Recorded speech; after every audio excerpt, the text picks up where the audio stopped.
All right. Hello, Bat Jeremy, the one person watching, probably the one person who's gonna watch. It's fine. Everyone's watching Nerdrotic's channel, and that's totally cool. But I love Gary. Oh shit, this camera just purposely not to do. Okay, did the thing. Fair enough. Well, I'm gonna say some things. It's gonna be exciting. Exciting. Stream. I wasn't even gonna be here. Hi Sayo, what's up? Hi John, hi Jamie, hi Sky, hi Markrell, hi Slugfest Wizard. Hi.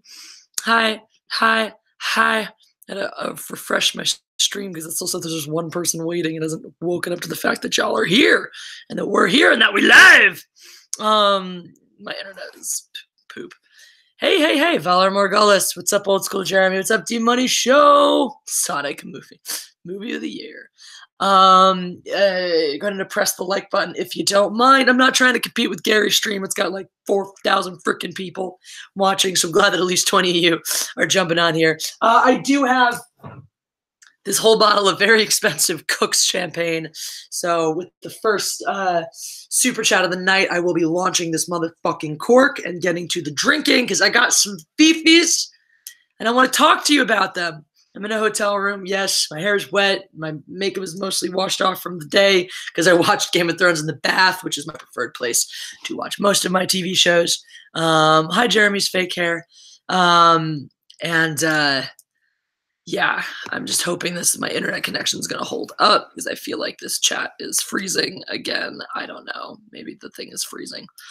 Let's get to Game of Thrones. Jeremy's being a weenie since the last time. Jeremy's on a vacation. Though. Proper Jaren, Jenny, thank you. Sky says, pop it. Thank you both for the super chats. Thank you. I am working on the label right here. We're going to launch this bitch. I'm going to get to the drinking. Yes, thank you, Proper Jenny. Oh, press that like button. The Proper Jeremy Jenny. Proper Ginevra. Here we go. Boop, boop, boop, boop, boop. That Star Wars girl may join us. We shall see. She's had a long day, but she says she may join. All right, you ready for this? And then as soon as this thing blows, we're going to get to the GOT discussion. All right. And this is going to be some hot takes, guys. I ain't going to be nice. I mean, when am I ever? Come on, but I ain't going to be nice. And I don't mean necessarily I don't necessarily mean that. There it goes. I don't necessarily mean that I'm going to be unkind to the show. I've been unkind to the show. But, all right. Made a cow Captain Marvel should have ended. Oh, Jerry Care says, how it should have ended. Big one for Captain Marvel. Can't wait to see that. But right now, I got to drink for these two lovely super chats. Thank you. One and it's just maybe the Cooks get better. This is like dry and nice. Brute Grand Reserve. Cooks has a Grand Reserve. That's funny. So new Game of Thrones episode. This was, you're hearing it here first from me. This was, in my opinion, easily the best episode this season. The best episode of the past 2 seasons. One of the best episodes thus far. And the only reason we were able to have this is because they went and off the fucking Night King. It had to be done, guys. It had to be done. All right, killing the Night King now was essential. Game of Thrones is just that. Look at the title, Game of Thrones. Okay, so the book is A Song of Ice and Fire. I get it, right? But the whole thing is the whole point, even in the books, with yes, there's a greater existential threat that needs to bring people together. But the core point of the books is the infighting, is the politics. So good that you're liking the glad. Thanks, Old School Jeremy. You guys, make sure you do send super chats since I am drinking champagne. I want this shit to go flat. And I got to finish that bottle since there's no way I can keep it. So send your super chats or I'll just drink anyway. But it was a good episode, guys. It was a good freaking episode. A lot of people went hard out last, and this is okay. Here's the thing. Here's all the things. Oh, so many of the things. Everyone's sitting there being like, the Battle of Winterfell is the worst thing that ever happened to Game of Thrones. What the Last Jedi did to the Star Wars. It didn't have that power. The Game of Thrones is nothing in the face of Star Wars. Hi, Reese. What's up? Um, Diamond Rattler, I love this. Brienne, episode 2. I'm not a knight. Jamie, I can fix that. Brienne, episode 4. I'm a virgin. Jamie, I can fix that. Ooh, what a great twist for Jamie that I did not see coming. I thought we had redeemed Jamie. I thought we were there. I thought we had completed Jamie's redemption. I thought that his knighting of Brienne and his choosing to be there with her was Jamie's redemption. And hot damn, was I wrong? What's up, Matthew Bush? What's up, Becky? Becky Embers in the house. Yeah, the voice. I know it's a little scritchy. It's fine though. It's not bad.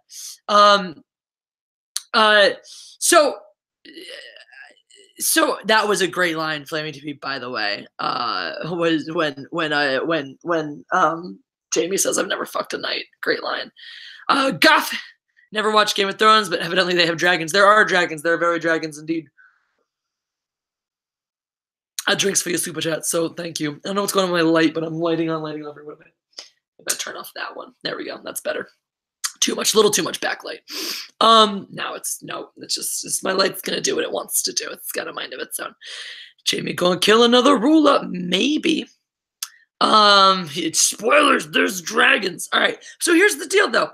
The fucking Battle of Winterfell didn't fucking ruin Game of Thrones the way that The Last Shadow ruined Star Wars, because there's not even, what's up, Tremaine? There's not even the history or anything there. And it's not like, oh, this is I'm traveling, I'm in Seattle. It's not like this is like the original, some OG thing that's existed for 40 fucking years that people are gaga over, that means so much to all of us. Like, that's not the legacy that Game of Thrones has. It was a book series that got turned into a TV show before the book series is over, and there's some controversy over whether Benioff and Weiss have been doing it justice.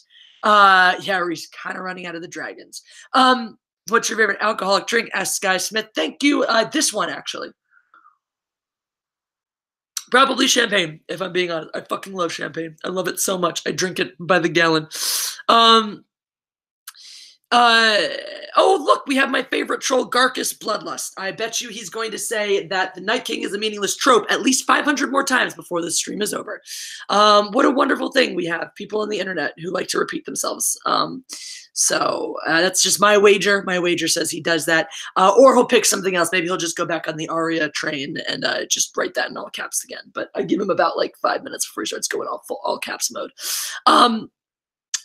Dragons, yes, dragons, incest, women getting back, pretty much. Thanks, Terrence. But yeah, there's nothing to fucking ruin here. There's no long standing history or tradition or anything. Like, what even is Game of Thrones? It's not always clear in the books what the show, what the narrative is. Problems with this episode was Tyrion trying to make it. So I want to talk about Tyrion's character, because I don't like the past one that he's been. Star Wars for life. Jeremy's Instagram fan. PG for life. Thank you. What's up, Star Wars for life? Thank you for the super chat. Have a drink on me. Have to work. Work sucks. Work does suck, indeed. But thank you for the super chat. Okay, so even if show goes to shit, the book still exists. Yeah, the books are going to be very different, and that'll be interesting if the books ever get finished. I hope at the very least, if Martin's like, I'm going to die and not finish these books, he's going to release like how, George R. R. Martin, how it should have ended. But the fucking, like, it's, oh, thanks, Terrence. Everyone's whining about this like it ruined their fucking lives. But I hope that people now, because now everyone's sitting here tearing this episode apart, where, by the way, this is one of the best episodes made of Game of Thrones. Thanks, Proper Jenny. I don't know if I have the ability to fix that. I'm at the mercy of hotel internet.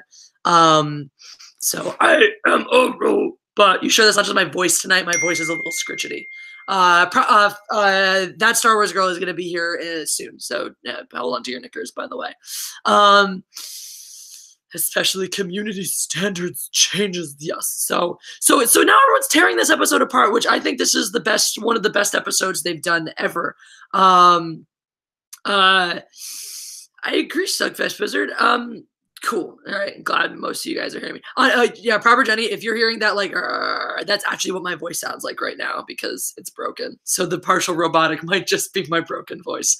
They're over on so I think Doomcock is egging Gary on Nerdrotic a little bit because I feel like Gary's usually a much more even kill guy. I think some of it is that he's still a little bit uh uh pissed about the week before, which I don't love. I just don't. It's like the Dark Knight. Where is she? Um, I'm not on board with a lot of their criticisms. This whole business about how like Jon Snow deserves to do more things. That's just that nobody deserves anything in the show. There's in the books. Fuck, there's an entire book that leaves half the characters out because Martin was like, it's too hard to write them all at once. So he writes an entire fucking book that leaves out half the characters and then spends the next book catching you up on the characters he left out and only to fucking bring them all together eventually. I mean, come on. Andrew Salhaney, thank you for the super chat. I like the episode, but the last scene was stupid as hell. Cersei had no problem wiping out all her enemies in one go. They were all in range. I agree. I 100% agree. The only reason I can see for her not doing it, the only justification I don't think is a very strong one, because Cersei does not really show foresight in this situation. The only reason I see here is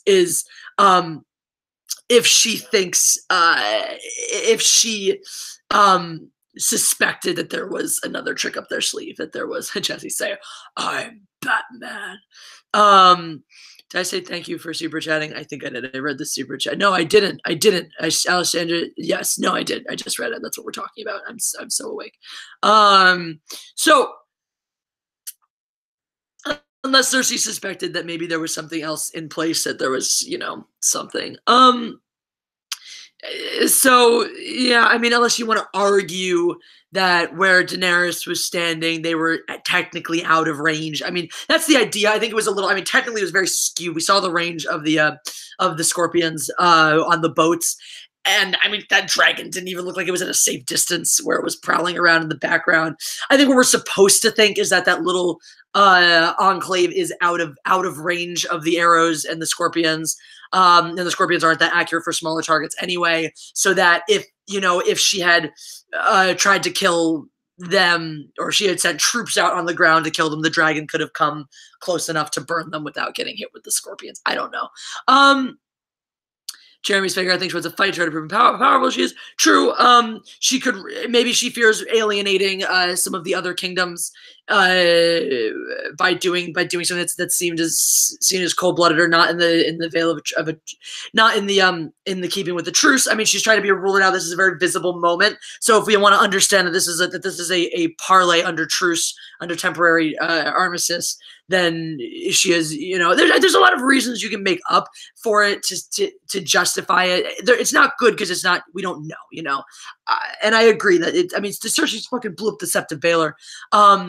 I just don't, I'm with you. I don't see her not killing Tyrion in that moment either. Though I have a thing about that too. Matthew Bush says, drink. Thank you, Matthew.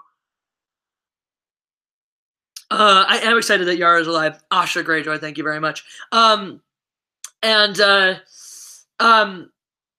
can hail Doomcock all you want, but I'm the God Empress and I bow to no one. She sees that Jon isn't there. Yeah, so she knows that there's that. And she's hoping that, and it's the kind of thing where, I mean, I don't know, I don't know how much she's banking on her human shield to stop anybody now that she did that. Asha is my girl as well, Becky. The thing about her not killing Tyrion is that, like, she's actually had multiple opportunities to kill Tyrion. And I feel like she just has... It's something with Cersei and family. Even though she has spurned Tyrion so many times and really tried to kill him, she's had opportunities where she could have and didn't. And this is another one where I think it's similar to the Kylo Ren's last minute can't kill my mom moment, which is one of his only decent moments, one of the only decent moments in that film, which is ruined, of course, immediately afterwards by Leia Poppins. But Becky Amber's hashtag gay joy. Maybe you want Qyburn caught in the fighting. It's possible he's obviously her one mastermind. You make a cool member of the Shazam family. Thanks, Terrence. I would rock that outfit. Doing it, yes, Flaming GP. Now that the month has started and Patreon has come through, I am much more comfortable. I'm about to get a check tomorrow from this fencing tournament too. It was tight. It was scary for about a week there. They killed Missandei. That okay. This episode I feel like delivered on everything last episode did. That's another thing too. This episode, this was like Rogue One to The Force Awakens. And the reason why I liked Rogue One so much, because Rogue One for me delivered on everything The Force Awakens failed to. It gave me a new story. It gave me new characters. It gave me things that didn't look like things I already knew, right? Rather than a new R2-D2 in the form of BB-8, I actually had a sarcasm droid. That's a new thing. And it was delightful. Alan Tudyk was amazing in that. I mean, Alan Tudyk's the best part of that movie, I think. Well, that and Darth Vader, going ham towards the end. But there were a lot of there's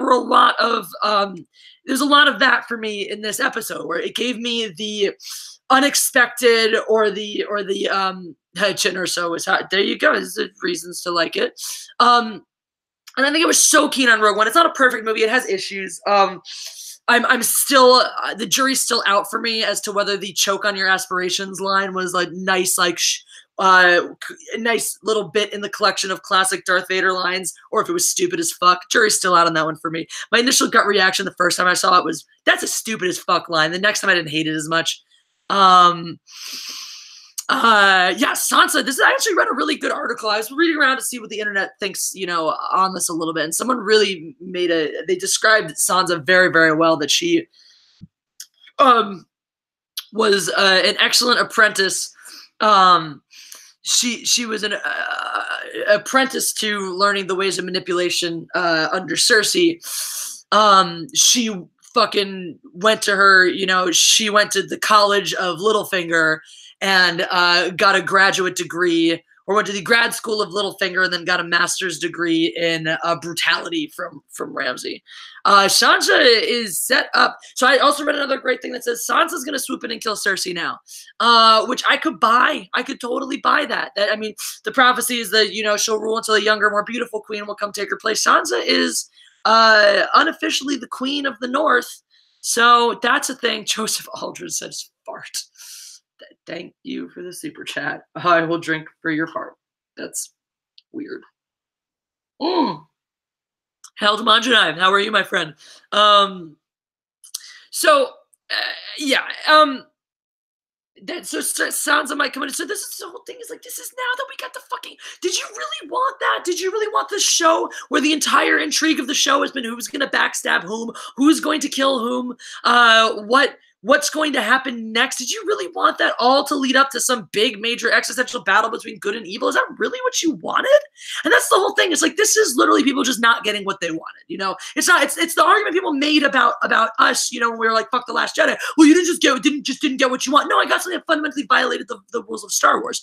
Are you the queen of the South? I'm up South. Well, LA's kind of South. I'm the God Empress. She swore to. Well, oh, come on. You had to know she was lying. Both of them, too. You had to know that they were lying. Garcus, don't be so naive. Language, young lady. Even, Cap swears now. Even Cap swears. So, Night King isn't just an evil trope. That's what the show made about. Oh my, I'm sorry. I don't know why I'm responding to you, because you're just pointless. There's the whole thing. If we build to the Night King, right? There's no intrigue. The whole point back to this episode, we are invested in all of the characters on both sides, whether it's to want vengeance upon them, or whether it's to want to see them succeed, or want to see them fail, want to see them die in a certain way, or want to see things happen. I really thought Tyrion was going to die. I agree with you, Jay. I thought Tyrion was going to die in this episode. But so the whole thing is like the Night King has no motivation. And the part of it too is, I don't know when they made the executive decision. So they left what's his face, the Stark, Ned's brother. Was he another Brandon? He was a Brandon too. Wasn't he a Brandon Stark? And thank you, Ginger Viking Juice, for clarifying that for me. My language is screaming and occasional cursing. This is correct. The Ranger Stark who took the black and went out and turned into Ice Dude guy. He is definitely, or does he die protecting I guess he dies protecting Bran. Is that book now? Oldest bro was Benjen Stark. Thank you. Benjen Stark was the one who went out and became the ice guy dude. And we did get a little bit of him in the show, but I feel like maybe he has a bigger role in the book. Maybe that leads to something more. Thank you, everybody, for Benjen. So maybe there's more to it. Maybe there's more to that struggle. But I feel like the thing with the books, the thing that the books are able to do are separate these things. You can still have other things going on in the world. You can have more things going on in the world. While still dealing with the Night King. And that's always been the shortcoming of the show, is that it can't juggle as many balls.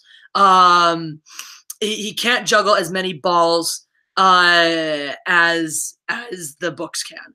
The books can fondle all of the balls at the same time. When the ship started collapsing apart, I felt, well, no, that better not have been. But Cersei arrowing him to death totally could have been.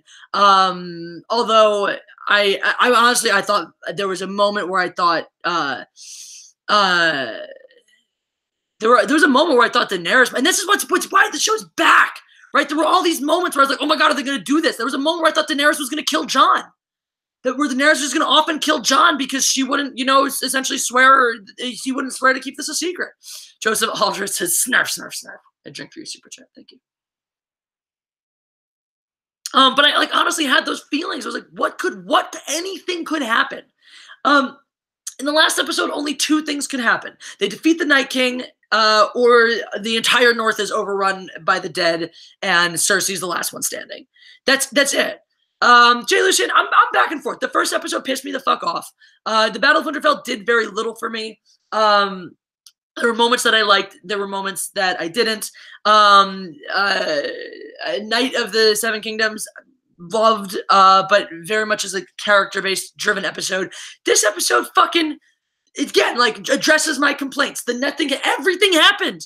I got the dramatic character death that was not expected, that hit home. We lost a dragon, also unexpectedly. And it's just that was like, oh my God. It was very, there was unexpectedness is what I'm saying. There was unexpectedness. So that's one thing I want to talk about with Tyrion's character. I don't know how intentional this is, but he has changed. He has changed very, very much from the Tyrion we used to know. And this may be intentional. He started the show as a rogue, very much a rogue character who didn't fight for anybody but himself. Similar to Varys, similar to Littlefinger, similar to all of the schemers, right? Because you have fighters in this show, you have fighters, you have leaders, you have idealists, and you have schemers. And Tyrion has always been a schemer. And since he aligned himself with Daenerys, he's become an idealist. And I feel like that's made him dumber. That's made him dumber. That's made him less opportunistic. That's made him softer. It's made him something other than the Tyrion that I know and love. And I don't know if that's intentional or if that's just a failure of the writing. But the guy with the crossbow was excellent. Oh, Bronn was perfect. And if you didn't know that was coming when he walked in there, it was like, of course he's going to sell out to the higher bidder. It was a fun little moment. It was an excuse to have that scene was really just to have an excuse to have Bronn, who's obviously a fan favorite. It made him trust Cersei, right? He trusted Cersei last season. The fact that he sat there and thought he could talk her into making a good decision this season. Are you kidding me?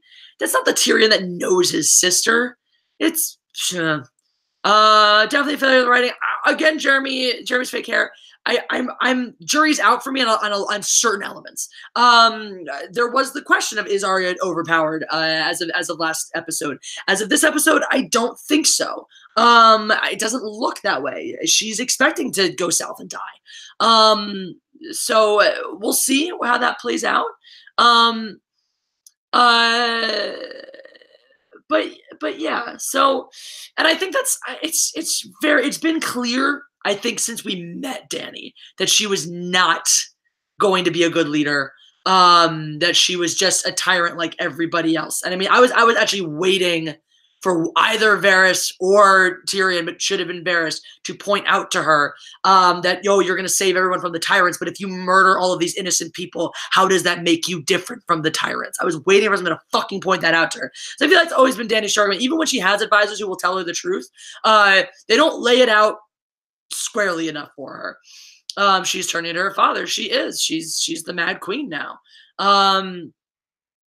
Tyrion tells Jaime Cersei's insane. Tyrion negotiates with Cersei. Exactly. So some of those things are not consistent. Euron Greyjoy is Lee Harvey Oswald to dragons. He is now. Euron Greyjoy is an unexpectedly powerful character. I think that they're making him too powerful. But we shall see. Damaj and I, they have some GD nerve 6/6s in my girl Missandei.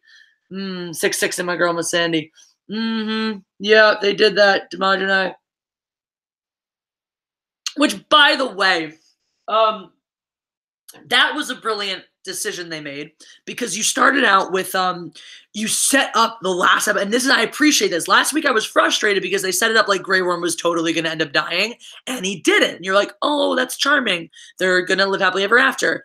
And to fucking just kill Missandei, that's Game of Thrones. You don't expect this. And everyone is talking about that. And fucking all the other channels are like, I want the satisfying ending. What's too much to ask for? A good satisfying. Yes, that's not the show. That's not how this works. Expected things don't happen. The out of nowhere, oh shit, they just captured her and beheaded her. That's what fucking happens in this show. That's what makes it a fun show. I was intrigued. I was hooked. I felt suspense at the suspenseful moments. I felt like this episode also had some of the least amount of wasted time of any of the episodes we've seen so far. Are there issues with it? Yes.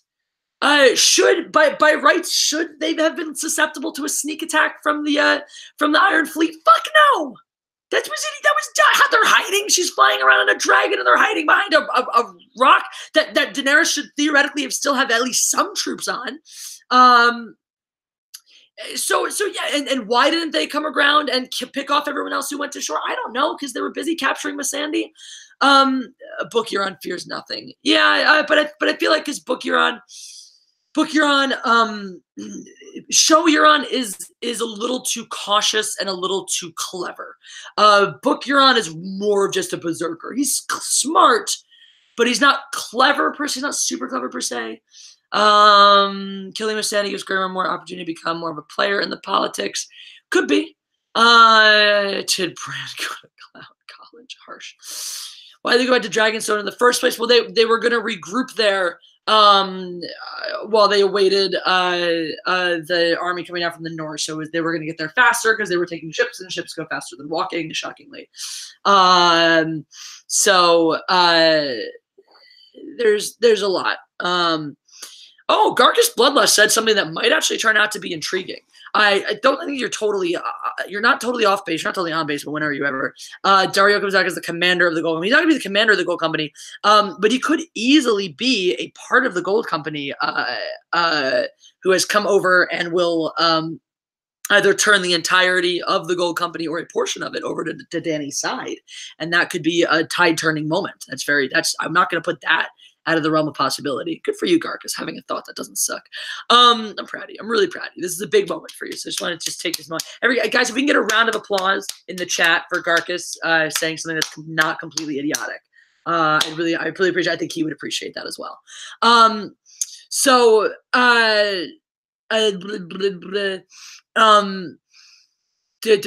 Great. What's in the oh, thanks, Tommy Daniel. Oh, the smaller one. Yeah, I'm so digging that Jabba. If you have not yet, please go ahead and press that like button. Just if you haven't, so just hit it because it's good for things. Jamie will see. I thought that was where they were headed with. I thought that there's a possibility that's where they're headed with it. That he's not going back to court her, but to kill her. It seems like he's going to save her, but I don't know. I don't know. I'm not drunk at all, Jay Lucian. I'm not drunk at all. So I've had not even a glass of champagne. It takes a lot more than that. You should see my videos from or my pictures from Vegas last weekend. Yeah. What is it? What I'm drinking is champagne. I like champagne. It's sparkling wine. It's Cook's. It's fun. The like button is always oppressed by you. Huzzah! So it just bothers me that everyone's so down on the show. Oh, John did nothing this episode. So what? Characters do nothing all the fucking time in this show. John is not the main character of this story. They're setting up. Thank you, Joseph Aldred. He says, drink. Thank you for the super chat. He's not the main character of the fucking story. They've built him up a lot. They've done a lot with him, but that's the way, again, that's the way it goes. Somebody's very important for a while and does a whole lot of shit, and they stop doing shit. John had a cycle, and now he's kind of hasn't been doing much anymore. I like how they've developed him, though. And I like how they're putting him in stark contrast to Daenerys as the ruler who thinks she's destined to rule, where for him being the unwilling ruler. Every time you have the unwilling ruler, I always think about that moment between Marcus Aurelius and Maximus and Gladiator, where he says, where he tells him to be emperor, will you accept this great honor? And he says, with all my heart, no. And Marcus Aurelius says, that's why it must be you. And yeah, so that's sparkling. All champagne is sparkling, Lucian. Really been crying because I'm so much happier with the show is where the show is going than I was when it was last season. Last season pissed me off to no end, and the last season bored the fuck out of me. Even the Battle of the Bastards wasn't that great. Like, I'm just saying, it wasn't that great. The only really good moment of that was Rickon. That moment with Rickon, that was like, whoa. And then, did they even kill Ramsay in that episode, or was it the next episode? No, Jay, I'm not drunk. If you want to see what I look like drunk, you can. There's plenty of evidence on the internet. So if you do want to know what I look like drunk, by all means, you're invited to go find it. The night battle. The night battle was bad. They said they could kill Ramsay in that episode. Yeah, so that part was cool, and the way Sansa did it. That was a great little moment between her and the Hound, by the way. And that was something I really appreciated about this episode. There were good relationships. They readdressed certain relationships. They touched on certain tropes of the characters, in some cases where they've grown to, and in some cases reversions, like Dany being alone. And like her loneliness. That was a big motif in this episode, and I really enjoyed that. Oh, Andy from the UK is here. Hi, Andy. What's up? Joseph Aldred says, booze! You're my friend tonight, Joseph. Thank you. I mean, you're my friend every night, but you're especially my friend tonight. And most nights that I live stream, because you do this a lot, so thank you. I will say, I've been down on Emilia Clarke as an actress. I think that I was a little underwhelmed with her reaction to losing the dragon, but her face and her reaction after Missandei got her head lopped off was one of her better moments. I think she's a little bit stiff. I don't think that she's the world's most versatile actress. Thanks, Ben Larson. But I do think that was a nice moment out of her, that she, for whatever reason, that worked for her. Maybe I would assume that she and the actress, whatever the fuck Missandei's actress's name is, I would assume they were probably very close in real life because they had a lot of scenes together and a lot of moments together. So that was, that was a nice moment for Emilia Clarke. That was definitely a nice moment. Steven Shaw says, I don't think John will die. He's not in my Deadpool. I mean, I don't have a real Deadpool, but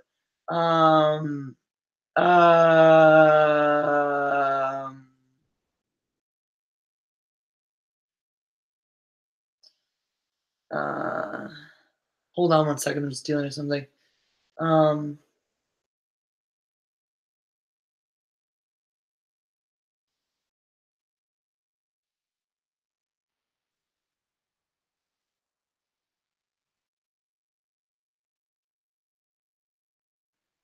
Sorry, guys, it's important.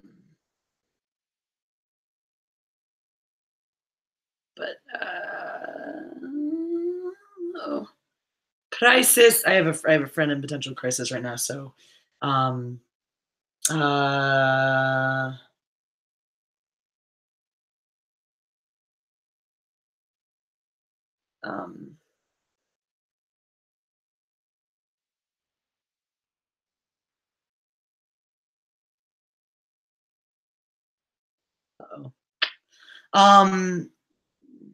oh, Joseph, you do this every time. Thank you for the super chat. When I was a young boy, my father took me into the city to see a marching band. He said, son, when you grow up, would you be the savior of the broken, the beaten, and the damned? He said, will you defeat them, your demons, and all the non-believers, the plans that they have made? Because one day I'll leave you a phantom to lead you in the summer to join the Black Parade. Sorry, I'm a little hoarse. That is My Chemical Romance, Jay Lucian. Welcome to the Black Parade. Love that. Nymeria is still south. Great point, Brad Noble. I would love to see Arya and Nymeria reunite. Though, from my understanding, one of the reasons that the direwolves have had a diminished role is there's only such a certain amount of budget for CGI, and it's gone a lot to the dragons. So perhaps now that they're sending Ghost away and that they killed one of the dragons, they'll have a little bit in their budget to bring Nymeria back. That would be cool. And Davos will be king. Davos will make it. I do think Davos will live. Let me just make sure this friend doesn't need me. If she does, I'm gonna jump off and take care of her if I have to. But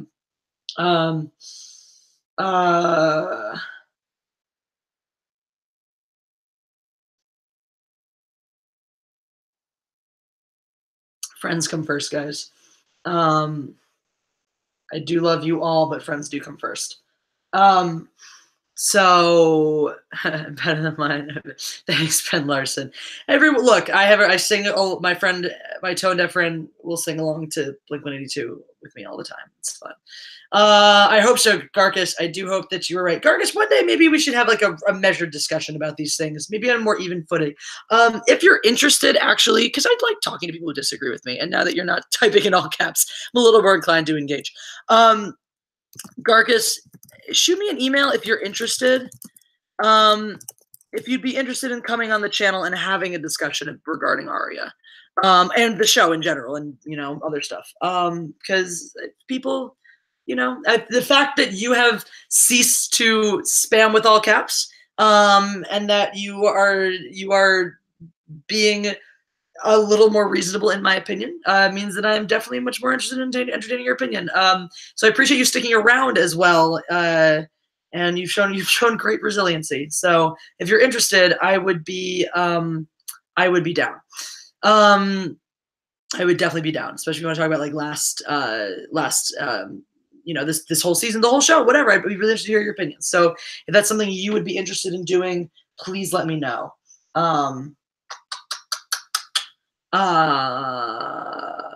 The good guys are too stupid, Ghost. That's how I felt about Thanos in Infinity War. I'm like, he makes sense. Now everyone else is like, you're just a villain. I'm like, yeah, you got me there. You got me there.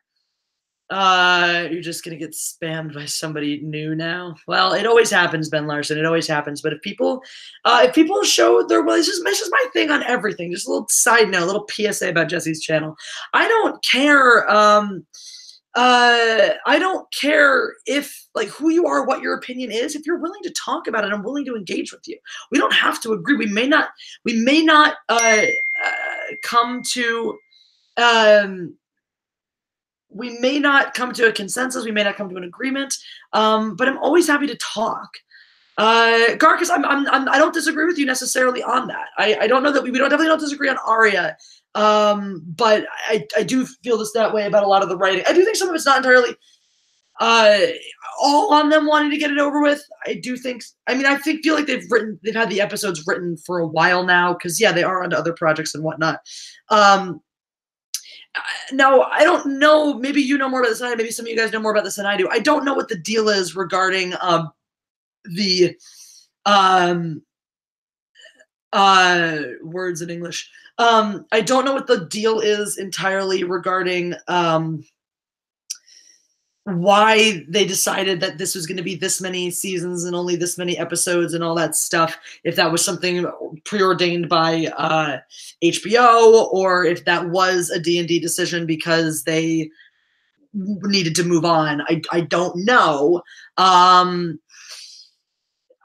certainly think that's not a budget. Maybe budget. I mean, it's possible. Has it been losing, Well, yeah, I don't know. I don't know. I do think there are a lot of people that have an HBO subscription purely for this show. So HBO wanted to say more. D&D said they wanted to move on. Gotcha. Thank you, Garcus. So yeah. It's not necessarily budget dilution because I feel like this show brings them in a lot of money. So I can believe that. I can easily believe that. And that's upsetting because this show does deserve more, and that's one of my issues with it. And that's the thing. It's like the show. Uh, it has been a huge hit for HBO. It has been a big bringer in, and it's been paced like a soap opera for so long. That's why I was shocked when they were like, season 8, last season, 6 episodes, done. I'm like, that's you can't pace this show, and they haven't been because you cannot pace this show like you have for the past, for the first 4 or 5 seasons. If you're gonna get to the fucking point and get to the end, but you also can't juggle all the elements that this show needs in this short of a span. Um, uh,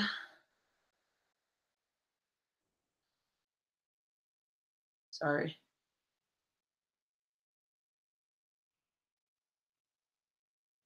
Um,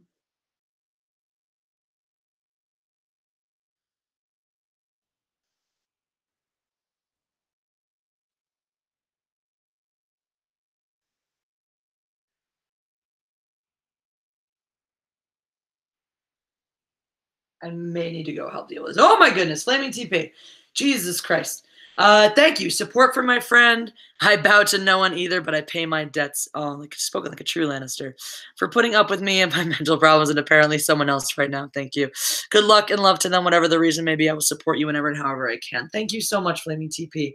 I'm gonna finish this drink because it's an $100 super chat, and that's what I do when you send me an $100 super chat. Is I finish my drink. So, Jay Lucian, you want to see me drunk? You may or may not get your wish.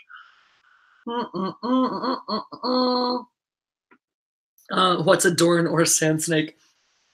Dorn is the desert kingdom, and a sand snake is a chick who's good at fighting and poison. I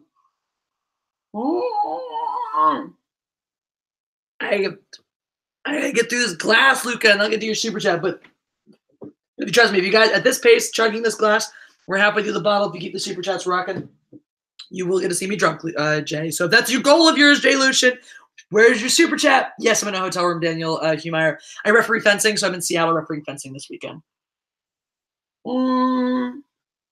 Garcus, yeah, I mean, I do agree. Like, I don't think it should have been the ending of the show, but I do agree that it did deserve more than what it got.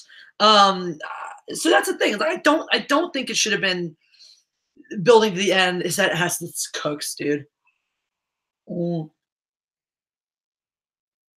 I can't chug. But bro, it's like write the fucking show. I don't know. You don't need Benioff and Weiss. You've got Martin consulting at least. Like, yeah. No, yeah, I agree. I'm with you on that, Garg. I think please email me because if you want to come have this discussion, I would really, really love to do it live. I don't know if that's a thing you're interested in. Maybe you're not. Maybe you've got stage fright. It's fine, Flaming. I got to finish this bottle anyway. And I had to finish it on the stream because I don't drink alone. And you guys count as me not being alone, so thanks. But I have to go help this friend, then can't keep drinking, can I? And the champagne goes to waste. So let's cover this super chat from Luca Blight69. Cersei, die, you miserable bitch. Also, hi, Mindless, looking lovely as ever. Thank you so much. Appreciate that. My hair is super long, and when it's out of the bathtub and a little bit like at the end of a long day, it's more malleable. So it's even more fun to play with than usual. But I am cutting it later this week, guys, so just prepare yourselves. I love that.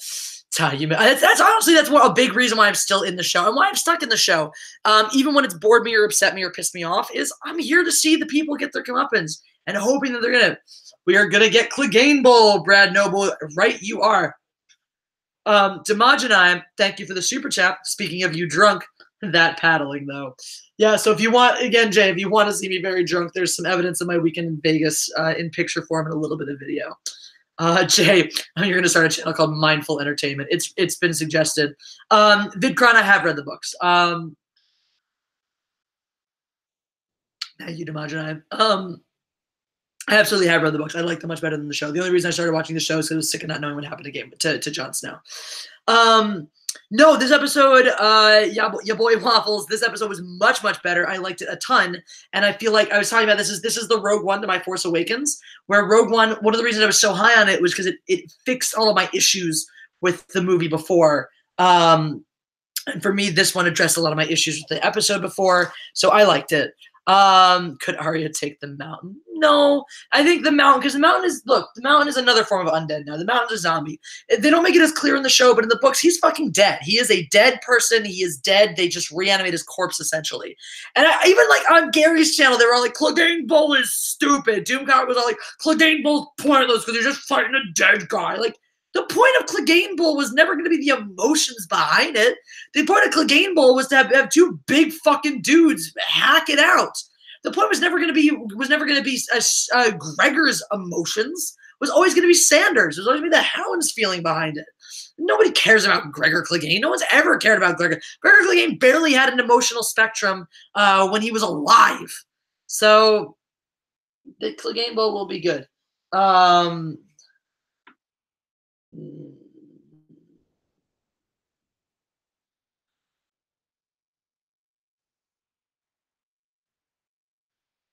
Just sorry, the friend again. I wish I was there to help her.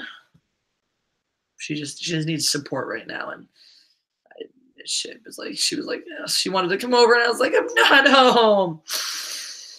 Grey Worm killing the mountain, yeah, but like, well, okay, Grey Worm.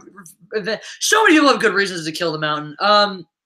Was the mountain ever on Arya's list? I know the Hound was, but I don't know if the mountain was. I think he was.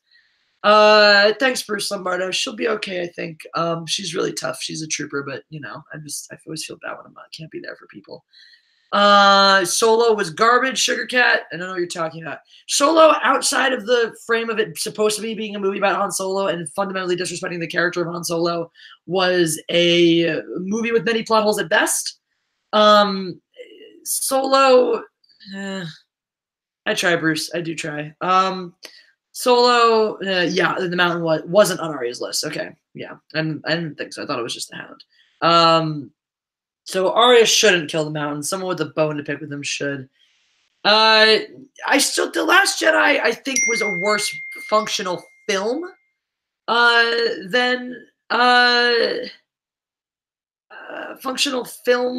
Solo, but Solo was more insulting to Han.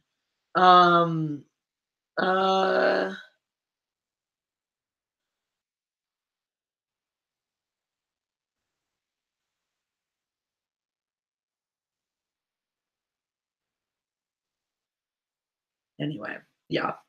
Can we DM each other on Twitter, please? Megajetty1. Okay, is that your handle on Twitter? I'm sorry. There's all these people that I don't. I'm such an asshole. I like way before I even had like 100 subscribers on YouTube, I used Facebook like a famous person. I was like, I am on here to promote myself. Fuck all the things you're posting. And I do the same shit on all my things.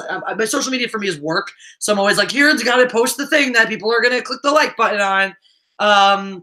And, you know, keep following me so that I can further my brand and do this. It's work. This is a job. I mean, I love that I get to do it. I absolutely love that I get to do it.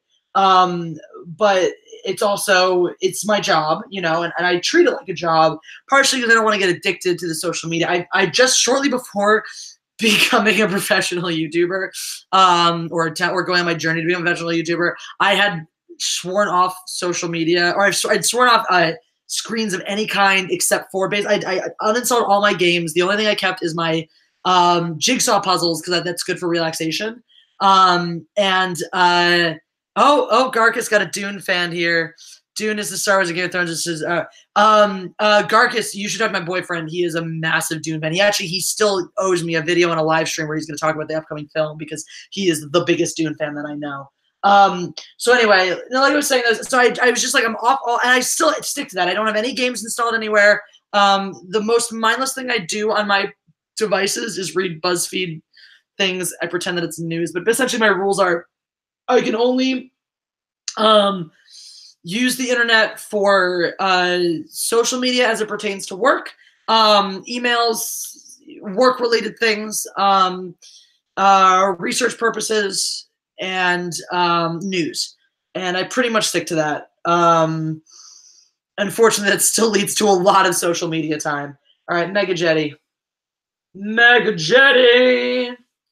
Where are you? Mega Jetty 1. There you are. Boom. Followed. All right. Jeffrey A. Turner 1.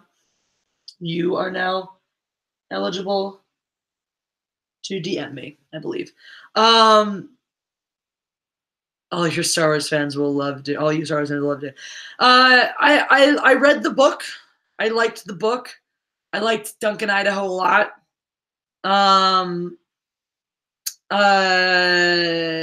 It definitely has a lot in common. Star Wars, Star Wars, like the Spice Mines of Kessel was clearly, the Spice Mine thing was pulled straight from it. Oh, I missed a super chat. Must read super chat. Andy from the UK, come out, puppet. And we promise we won't hurt you. We will find you, puppet. You've got something of ours, and it calls to us. The gold calls to us. Oh, thank you for that, Andy. I can't do your voice at all. But so if you guys don't know, if you're not familiar with this, Andy from the UK is a wonderful member of the Fandom Menace that we all got the pleasure of meeting at Star Wars Celebration. And we kept making him say things in British. And he said, and I loved when he said, hello, puppet. So we kept making him say that. No, Gar, because I've only read the one book. Sorry, I should read more, because I try to, like when somebody's close to you, you try to consume media they like. So I should read it more, especially because I watched my boyfriend's favorite movie and really, really didn't like it. For funsies, what's my boyfriend's favorite movie? Hazard a guess randomly.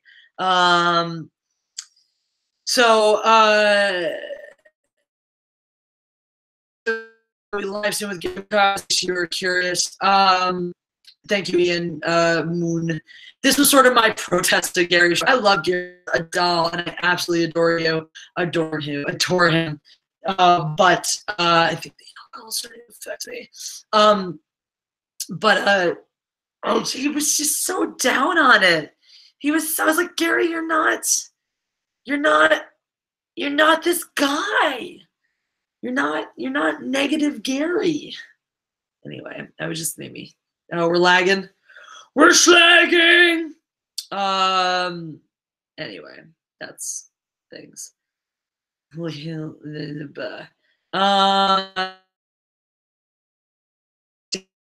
Down by Jamie and the Hound. Cute. Or champagne. Any hoozle. There's still sorry, friend again. Friend in need.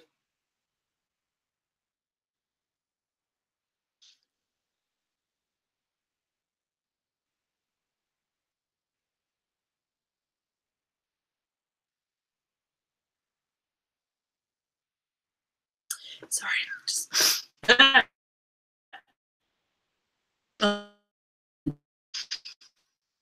see the tongue, right? So this is the crazy thing. Everyone's like, why is it a cow? Why is it a cow? And because it's such a small little thumbnail, you're not really looking at it and not realizing that it's a cow. It's not just a cow. It's a cow. If you buy the shirt, you can see it. Andy from the UK can tell you, because I gave him a shirt. It's a cow sticking his tongue up his own nose. So it's good. I like it anyway. Let me see. Mindless Entertainment, the cow shirt. Here it is. You can get the shirt and you can see it very nicely. Here's the cow sticking his tongue up its own nose. This cracks me up. Also, you should totally get the Jessie Shot First shirt that Anna, that Star Wars girl, designed. She may not be able to come on right now. She's having some internet troubles. Sorry. Did I hit a lag, or are people just leaving me? Everyone dies, everyone's mad, no one is happy. Great. That's kind of a fun thing about this show, too. I like cows, too. Next, whoa. This booze went from being like, I'm fine, to being like, I'm floating. What's a normie? Like a normal person? No. It's a very agile tongue. If you watch the explanation video, you will see how agile that tongue is. Oh, I'm having troubles. We're having troubles, Lizzles. I'm guessing by the people departing that we're having some lagging issues. Oh, I'm having internet trouble. Yes, I appear to be. I'm not in California, Flaming TP. I in Seattle. People are just refreshing as all Jesse. All right. Well, yeah, refresh if it's causing issues. Maybe that will help. I don't know. My internet is poor. I'm in a hotel room. I am in a hotel room. Anyway, let's drink more. Oh yeah. In California, I guess. I don't know. They're getting heat. Maybe that's maybe there's another like power outage or some shit with the heat. That was one. Oh, you know what it was? I was Cecil was talking about this when we were streaming last week. So Cecil's on the is on the East Coast. And when that crazy stream they did last week about the Game of Thrones stuff went really, really late. It was going so late. This internet, like the internet provider had scheduled maintenance. So when it got to like 2 in the morning or something, his internet just fucking went out. Cali represent. What's up, Eric Dragon's Blade? Jesse's a fencing hooker. What even is that? The greatest thing about hanging out with fencing referees is that they don't think the most interesting thing about me is that I'm a fencing referee. Everyone else I talk to, they're like, "What do you do?" And I'm always like, "Oh, I'm a YouTube personality and a fencing referee." And they're like, "Oh my God, a fencing referee. Tell me more about that. That sounds so interesting." I'm like, it really doesn't as soon as I start to tell you more about it. So when I hang out with fencing referees, it's the only time they think being a YouTuber is cooler than being a fencing referee. Tater! What's up, Tater? Thank you for your super chat. This is a delightful super chat. This is the episode I wanted last week, right? I hope you enjoyed it too. Cheers regardless. Cheers to you, Tater. That's a big super chat. I'll take a big drink. Further along this intoxication process. Andy from the UK has to go, but we love him anyway. I'm going to pretend that he's here. We're going to play some Andy from the UK for y'all. I agree with you, Tater, and that's what I've been saying. So the way that I was really, really high on Rogue One, because even though it was a fine movie, it wasn't an amazing movie, it had some really, really stellar moments, like using some of the original trilogy footage for the space battle at the end. I think fucking blanking on Alan Tudyk's droid's name again. K2SO. I think K2 was a great addition. By High Plains Drifter. Tomorrow's a school day. I'm an adult. I don't school. Where's my son? No, the last one was a really good one from him. Also, Andy from the UK sent me a great clip of just the hammer hitting when Thor does his hammer move that we saw in the trailer for Endgame, just hitting him in the face. Or hitting her in the face. It was good. Here we go. Hello, Poppet. Or is it a hello, Poppet? Hey, hope you're good. Hope you're good. I know you're busy. It's all good. I'll speak to you soon, alright? You take care. Bye. Bye. Doesn't that lovely voice? Fucking love Andy from the UK. He's so good. Oh, I'm just finishing my night shift at the same time zone as you guys in live. Haha. Get good sleep. Thanks for the super chat. Lots of love. Lots of love for Andy from the UK. Hello, Puppet. Isn't that great? Who on this channel is a school child? There could be college students. Some high schoolers are 18. Some people are. Well, you could also. There could be teachers or people who walk. No, he's the best stalker. God, this champagne went right to my head. Show me the way to go home. Tired and I want to go to bed. Had a little drink about an hour ago and it went straight to my head. Boom, boom, wherever I may roam. By land or sea or foam. You will always hear me singing the song. Show me the way to go home. Boom, boom. Hello, Alvaro Contreras. I found out tonight, hi, Meet Devecha. I found out tonight that one of Gary's favorite movies, Gary from Nerdrotic, one of his favorite movies, yes, Jaws, is Fight Club, which is one of my favorite movies, and so now I want to talk to Gary about it, especially because Flaming TP, you great, recently sent me a Paper Street Soap Company shirt, which I'm in love with. So, yeah, about that. Oh, Jeremy's fake hair. Have fun going to school tomorrow. Bye. Yay, Ben Larson. Congratulations for being an adult. You still can't drink. Yeah. Yeah. So, we don't talk about that's true, Eric. Dragon's Blade. My bad. My bad. Um, so there's a thing in fencing, random fencing tangent. Prepare yourselves, random fencing tangent. There's a thing in fencing. So the strip is it's a strip or a piste en français. Is yeah, true that, man. You can destroy your body with tobacco products, but you can't stuff. Anyway, the strip is 14 meters long and it's separated into sections. So the on guard lines where you come on guard, where you get ready to start, where you start from, their starting lines basically, are 4 meters apart, and then 3 meters between your on guard line. Going backwards, you hit your 2 meter warning line, and then you have 2 meters before the end of the strip. And if you go back, with the end of, what is TPP, Sugar Cat? I know about the OPP. I don't know about the TPP. You down with OPP? Yeah, you know me. I know all about the OPP.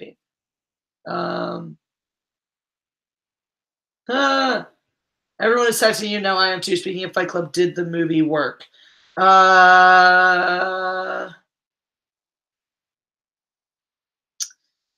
He sent me movies. Seems like it.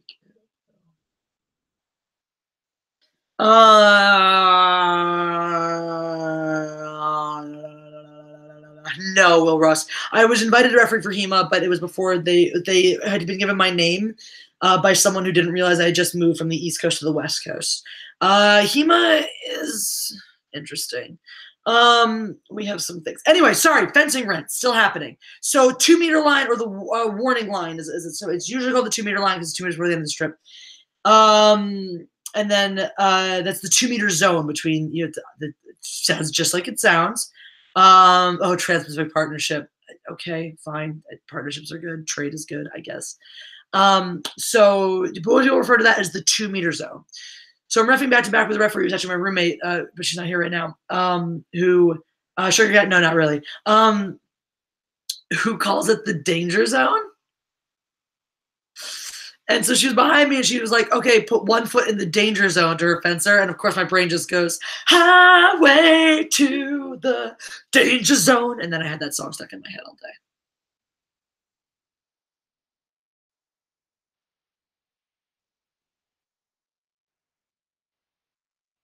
Awkward silence. So, danger zone. Yeah, Tater. Oh, Caitlin came for the Jeremys. Can't say, so I'm just dropping by to say hi. Maybe the force be with you too, Caitlin. Also, for those being racist, happy Cinco de Mayo, because as we all know, the epitome of racism in the world is celebrating Cinco de Mayo if you're not Mexican. Garcus, I was not in body, but I was in spirit. I was actually a child of many generations in spirit. I was a child of the 60s and the 80s in spirit.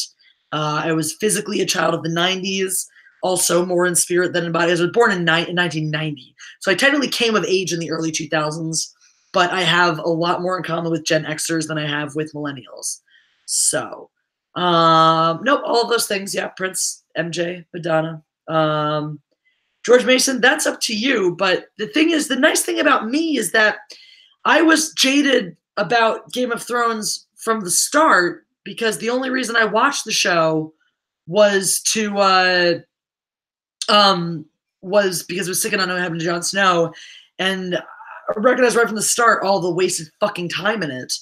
And so I was never that hot on it as a show. And then I just was like, all right, I'm just watching it. And so I guess I just was immune to the disappointment because I was already immune to I was already aware of its flaws. Next gen sci-fi, I am not. I just haven't tested for it. I have a good friend who is, and she keeps saying that I should test for it. But apparently, if you have your IQ score, you don't have to test, and I do. So maybe I could just get in on merit. I know, Garcus. I think it's a little unearned. Like I'm starting to see where you're coming from now. Based on your other comments about wanting more, I'm starting to really see where you're coming from. And that it's not. It's just, this was the other thing. Like the reality is, and this, you guys may hate me for saying this. So go ahead and press the like button before I say it. But thanks, next gen. Is that some of this Arya hate and this Jon Snow high reads as sexism. All right? Sexism, guys, it's still a thing. It still exists in the world. It still happens. There are still people who have issues with powerful female characters or with women doing strong things. And some of the like, oh, well, Arya should have killed Cersei and Jon should have killed the Night King. Once again, the guys should have faced off against each other and the women should have faced off together. There's a lot of that. And one of the interesting things, I'm sad about the Dragon 2 fandom madness. I'm really sad about it. One of the interesting things about being part of this community is that I'm a strong female person. And I mean strong because I can punch really hard. No, I'm a female person. I'm not saying this without saying stupid. I'm a strong woman, but like I'm not the kind of thanks, Tater. I'm not the kind of woman who rolls over for other people. I stand up for what I believe in. I stand up for what I want.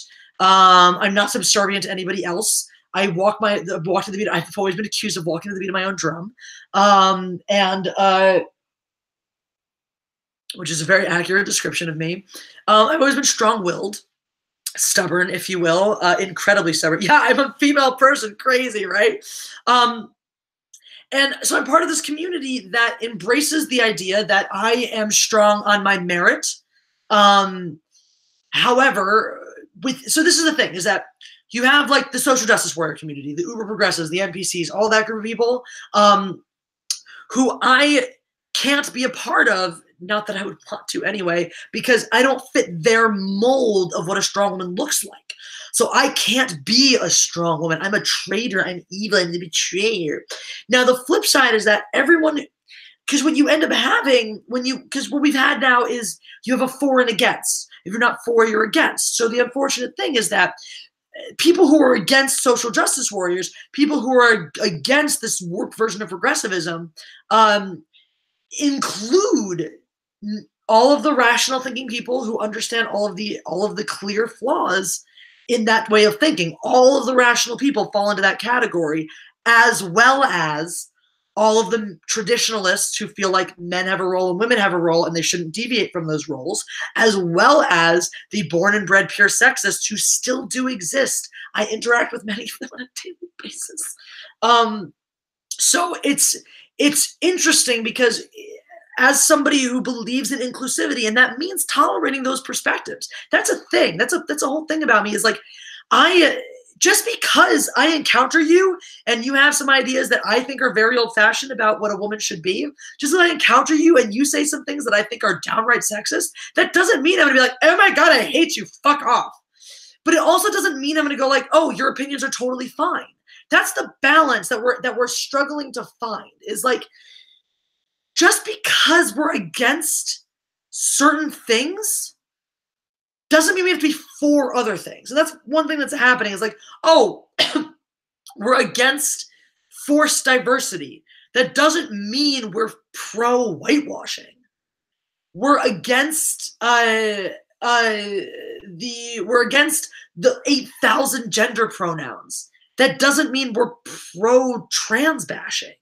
Like, that's, men are toxic just for being normal men. Exactly. Like, we're against this ridiculous narrative of toxic masculinity.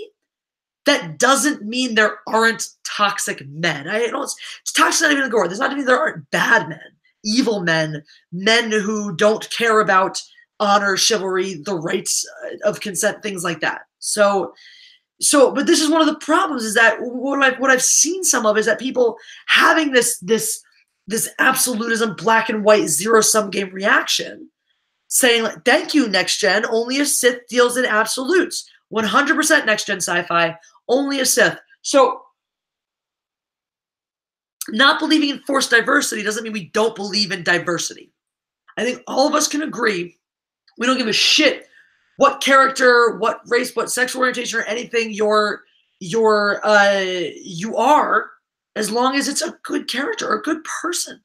And nuanced opinions, what's up with that? So here's an interesting thing that I always find. I know we're like totally on a social justice rant and far away from Game of Thrones at this point. Anyone has a good Game of Thrones question or a good Game of Thrones statement, we'll come back to it. And one thing that I find very interesting, very, very interesting, is that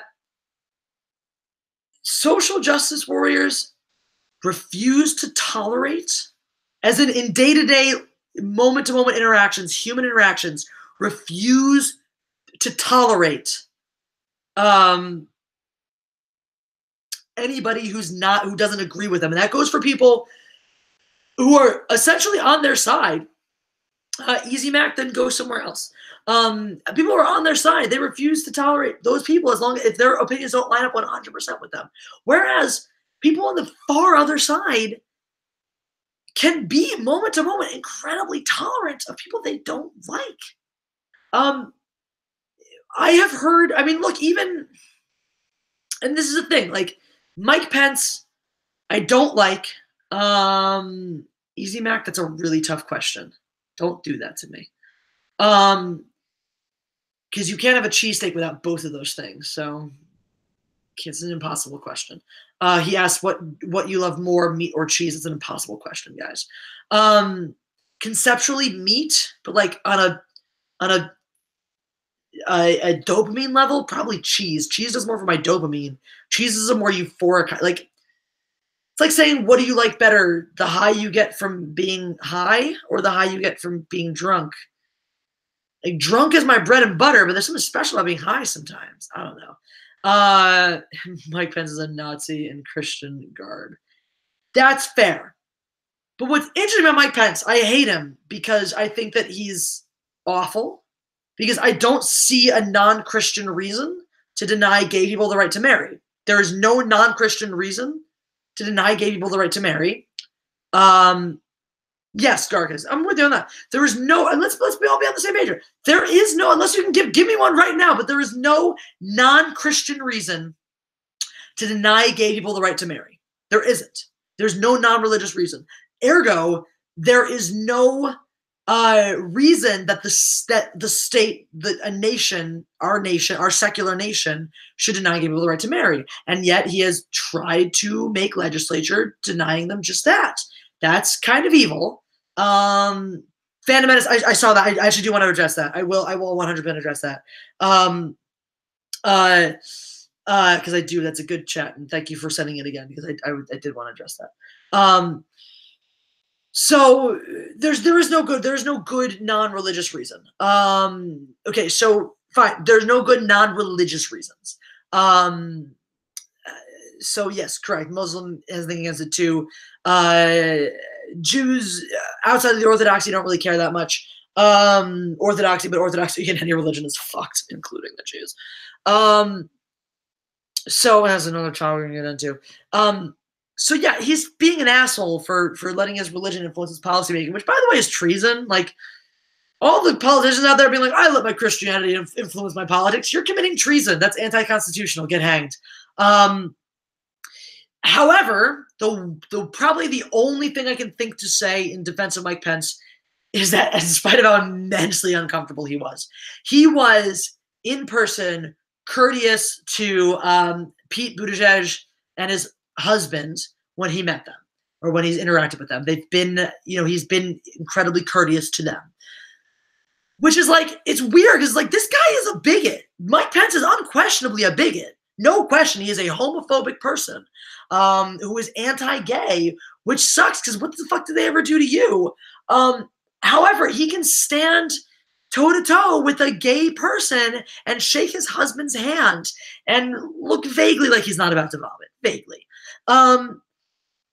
Whereas, like, SJWs are going into restaurants and harassing people. Harassing people. That's fucking idiotic. That's like fucking outright racists. Some outright racists just do that. There are some outright self-professed racists that don't act that immature. Like, what the actual fuck? Yes, Ghost got shafted once again. All right, let me find Phantom Menace's stream. Phantom Menace, I've never met an SJW that I know about, but I did make a coworker cry when I told her to die. Oh, Phantom. I cried at the end of that video. Too early for spoilers. We're still going to give it a few more weeks before we spoil it. Before we just are open about spoilers without warnings. Venomous. Okay, so Jesse, are we sure that the dragon will not come back later as some kind of ex machina? I wouldn't put it past them. Jesse, would you at this point, Jesse? No, I would not.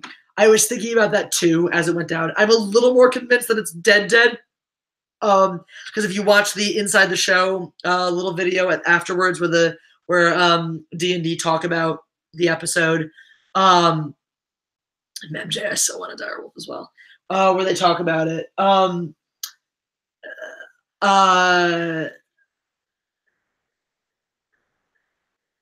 George, come on. Biden being a handsy person does not make him a pedo.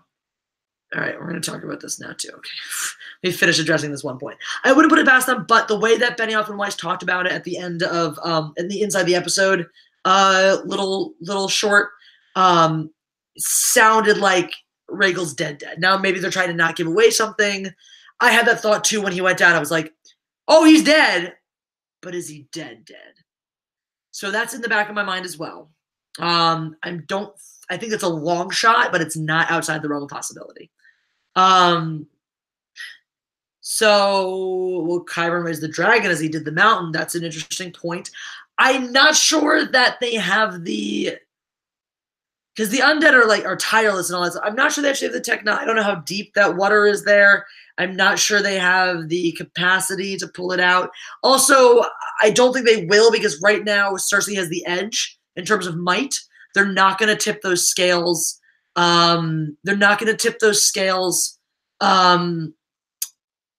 Too much that other way. Unless they do. I mean, they could. They could tip those scales hardcore the other way, and we need a sneaky, subversive twist to get them out of this. Yes, Waylon Bushifis, you are correct. Ilhan Omar is an anti-Semite. That is correct. Here's the thing, though. All right. I'm slowly losing this as I slowly lose this live stream. No super chats. As you can tell by the no super chats in a long-ass time. I feel like and this is one thing I'm starting to see is like, I feel the need to talk out against what my own people are doing because I think my own people are overly politicizing the things that we say we don't want politicized. And I feel like we have developed calling people a pedophile as the new calling, like that's our version of racist. The way that, SJW is like, you're a racist, enough said. I feel like some people on our side are doing, Easy Mac, why are you always bored, dude? Bye. Fine, bye. What did you think you were getting here? D&D is it's DB Weiss and David Benioff. Benioff and Weiss is D&D. And it's starting to happen now too. It's like, oh, you're a pedophile, and you're a pedophile, done. Everyone on the left is a pedophile. They're fucking pedophiles are spread. Pedophilia does not have a political affiliation, okay? Nobody's okay with pedophilia. Nobody condones pedophilia. Nobody does, okay? Whether people are willing to take things in certain contexts or not, that's a different thing. But no fucking right-thinking person condones pedophilia, and then it even includes some not right-thinking persons like SJWs. SJWs do not condone pedophilia, okay? So come on, don't be fucking ridiculous. Stop being snowflakes about all this shit. And just because Joe Biden is a handsy person, it doesn't make him a fucking pedophile. Have you been around old guys? People of his age are handsy with women because that's how they were. That's the generation they're fucking from. I'm not saying it's okay. It's not. That's the whole point, by the way, which is funny because some of those traditionalists that sneak into us who are like, well, that's the way we've always done things. Like the whole point, the reason you're all upset about Biden is because that's the way things were done way back when, but they're not okay anymore. So thank you for acknowledging that point. Now acknowledging that other places. But the whole point is like the way Biden is with women is the way men of his age feel like it's fine to interact with women. It's not fine. But they're not doing it because they're pedophiles. He's not doing this because he fucks little girls. He's doing this because the world he grew up in says this is a fine thing to do. Because the world he grew up in viewed women more as objects and housewives than people. And that's reality, guys. That's reality, and he's a product of that reality. Tater, thank you. Sorry to drive the topic back to Game of Thrones. Lol. Yeah, be sorry for bringing the topic back to what the title says it's about. Does Cersei live or die? No personal emotions allowed. That super chat is a $20 super chat and deserves more alcohol. Try to finish this shit popping, guys. You know, I haven't ruled out Cersei winning. You know what's funny? Follow me on this journey, if you will. Thank you, Tater. Cersei winning is the ultimate feminist ending.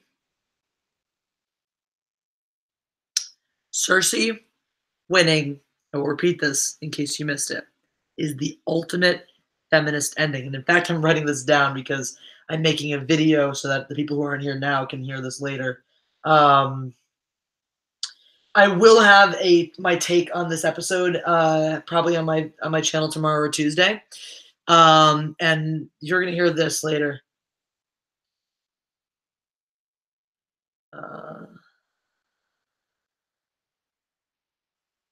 G-O-T.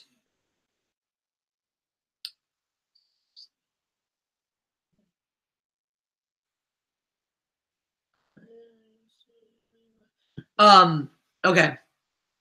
Cersei winning is the ultimate feminist ending to Game of Thrones. I'm bringing this back to Gladiator. There are certain parallels. I mean, it's that style of since aesthetically similar feuding, political, family stuff. Garcus, I do not think Arya will kill Cersei. You want to put a bet on that? You want to put a wager, Garcus? Garcus, $20. Cersei doesn't, or Arya does not kill Cersei. If you want to put $20 on that, or if you want something else from me, I want $20 from you in the form of a super chat or a PayPal. It doesn't matter to me. $20 from you if Arya does not kill Cersei. What do you want from me if Arya does kill Cersei? I'm putting this wager down with you. So, oh yeah, don't forget about Wildfire. Wildfire will be interesting. Arya only kills Scrubs now until the end. It's not out of the realm of possibility. A true Game of Thrones plot would have Arya die without doing anything else important for the rest of the show. So MJ, I hope Tyrion does as well. I really hope Tyrion does, or Jaime. It should be one of her brothers. Robert Rayberju, I'm a Ray Baruji. I'm 5'7". Okay. Feminist ending. Cersei is set up. So my Gladiator comparison. I love this. This is one of my favorite movies of all time. So I go back to this sometimes. Marcus Aurelius catches his daughter Lucilla spying on the goings-on between the soldiers and the politicians after the campaign against the barbarians of Gaul are won, or Germania. It was Germania. And he says, if only you were born a man, what a Caesar you would have made. And that is Cersei's character. I mean, Lucilla is not evil the way Cersei is by a long shot. She does the same thing about everything. It's about everything for her children. But Cersei has that trope of if only you had been born a man, what a king you would have made. And so her life, her suffering in life before she starts to try to take control and take agency, before she takes agency over her fate, which happens very, very early on. When we come into Cersei's story, so this is the whole thing. When we come into Cersei's story, we have hit her breaking point. We've hit the moment where she takes agency, where she says, "I will make a decision. I will create my destiny." Her life before that we don't see is a slave to her role as a woman in this universe. She is marriage bait. She is a union. She is that. She is, and as such, she is raped by her husband. This is rape, guys. You don't want to do it, but you have to. Even if you do it because you think you have to, it's still rape. And that's her life before now, is no choice, no agency, a slave to her father's will to mend the wounds of the realm and to keep his family in a position of power. Um, uh, that's Cersei's lot before we see her. We see her taking back her power. And we see it. This is where it gets super feminist, guys. Cersei's a really feminist character. She is just the same way that Killmonger and Black Panther is a product of his environment, is a product of the shit that's happened to him. Cersei is a product of her environment. She is evil and vindictive. Cersei is an SJW, as far as I'm concerned. Cersei's a fucking social justice warrior. She is this rabid, I will get vengeance, white man bad character because of what was taken from her. Now, she actually has a real reason to feel this way, unlike most of the social justice warriors who are just trying to find validation in their lives. But she is white man bad because she grew up being taken advantage of by these people because they didn't give her any power because she was just the pretty girl.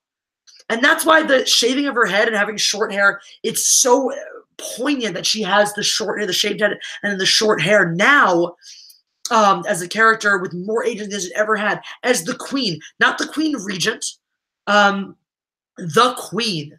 The queen, she has been sitting, let's not forget, guys, she's been sitting on the Iron Throne for what, 2 seasons now? More than that? When did, season change? Tommen died last season. Septa Baylor was last season, but she's been sitting on the Iron Throne since then, not as the queen regent, as the queen of the Seven Kingdoms. The queen. The queen. All right. Well, yeah, she's a white woman, so according to SJW, she's still evil, Longrit. So this is the ultimate reclamation of power for her. So if she wins, that's that. If she wins, that's what it looks like when your SJWs win, which is, we'll more on that in a minute. Raziel Van Vale, thank you for your super chat. I don't think you super chatted before. Thank you very much. Do you think Cersei will try to use wildfire on Dany only to realize it doesn't work on her? That would be a great moment. Of her like chucking a wildfire bomb at Dany in close quarters, and Dany just walking right through it and being like, bitch, and then killing her. Cersei winning and ruling the Seven Kingdoms is what it looks like if the SJWs win this existential cultural battle that we're having right now. Yeah, Tommen would not have next gen sci-fi. You so right. It's because he's a man. But yeah, but Cersei is the ultimate feminist story in Game of Thrones. Just saying. Just saying. Just saying. Anyone else have a hotter take than that? Is Dany a feminist? Like, no, Dany is not. Dany is the closest thing we get to a Mary Sue in Game of Thrones. And her Mary Sue moment is, and I do love this moment. I have to say, I love this moment. When she's sent back, I forget what the house is called, where the Dothraki widows go, where she's sent to this house, and then ultimately burns them all the fuck alive. It's a brilliant moment. It's a total Mary Sue moment. You got to describe her similar like Cersei. So the difference between Dany and Cersei. Cersei has grown up having seeing the things she wanted, and watching them controlled by men. Dany didn't grow up that way. Dany grew up in exile, just hearing the stories, being told what was taken away from her. So Dany is a cheaper feminist. Dany's more like current feminism, actually. No, because she didn't grow up having people take things from her. She grew up already having the things taken from her. Cersei grew up as a lady in House Lannister with everything given to her. Her hell began when she got married off to Robert Baratheon. Dany grew up, yeah, Dany's mother did use her, but she got to that, teenagehood prior to being pawned off. And when I say grow up, we're talking about Game of Thrones here, where everyone grows up at the age of like 12, all right? Cersei is a grown-up by Game of Thrones standards by the time she gets pawned off. But in a fun subversion though, why Dany's not like Cersei and why Dany doesn't act like Cersei or think like Cersei, even though the two have more in common than you'd like to think, because for some of those same reasons, for some of those disenfranchised reasons, yes, Visconti Rogue. In fact, Dany is looking more and more like Cersei as the show progresses, which is a wonderful mirroring. But Tana Jarrus is a male feminist, Captain Marvel is a woman's feminist. Yeah, in some ways. In some ways. In a lot of ways, actually. That's not too far off base next gen sci-fi. And one of the really key ways you see it in the show, her initial union with Khal Drogo is much rapier. In the book, it's very consensual in spite of her age. It's very consensual. And in the show, you really don't get the sense that she like misses him or mourns for him, that she had a connection with him. Phantom Menace, I probably missed the past few chats of yours. I'm sorry. If you want to say it again, I'll try to look for it. Great point. Be careful when you fight a monster that you don't become one. And that's exactly what we're seeing from Daenerys, that she's becoming the monster she's fighting. But in the books, like, there was a deep love for Khal Drogo, and his absence, him dying, was not just, oh shit, there goes my Dothraki army. It was like, oh shit, there goes my hubby. No, Dany had a harder life, Garcus. That's not, but harder externally, not internally. I don't think Dany had a harder life internally. I think she had a harder life externally. I think Cersei had a harder life internally. And now this is, hear me out. When you are on the lam, when you're in the shits, when you're poor, when you're destitute, when you're relying on, yeah, her brother did use her, but when your life is shit from the time you're sentient onwards, you harden to it or you succumb to it. And Dany hardened to it. So while her physical circumstances, while her existence was more difficult, she was emotionally harder for it. Cersei was brought up in a softer circumstance, but Cersei was brought up in a cage. And this was something I dealt with growing up. Personal. Let's get personal for a minute, guys. I grew up in a weird way, sometimes envying people who were less fortunate than I was. I grew up fortunate, and because of the fortune that I was born with and the privilege that I was born with, I don't mean privilege like I'm white. I mean, like, I had a very privileged upbringing. A gold gilded cage is still a cage, Garcus. There were times in my life and where I would interact with sometimes with people who had those other circumstances where I thought those people are so much more free than I am. There are choices I am not at liberty to make, choices I might make that I'm not at liberty to make because I am in a gilded cage. I don't have to worry for my basic human needs, which is fine. And this is the thing. This is why, I'm sympathetic to lots of people because, let me just be, yes, I do, but a lot more than I can give in this live stream. But if you want to talk separately outside of this, I'm more than happy to talk to you about this kind of stuff. TP.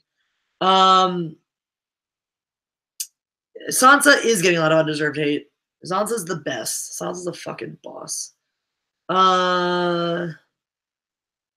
Okay, Megan Jetty says the number one sign that Dany misses Drogo is when she sees him and their baby in season 2 in the temple with the illusions and visions of the future. Yeah, you're right. I mean, who wouldn't miss Jason Momoa, for fuck's sake?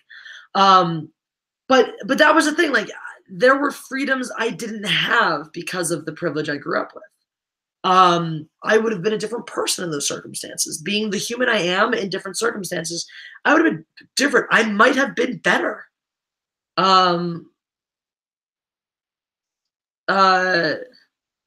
right, Venemetis, here we go.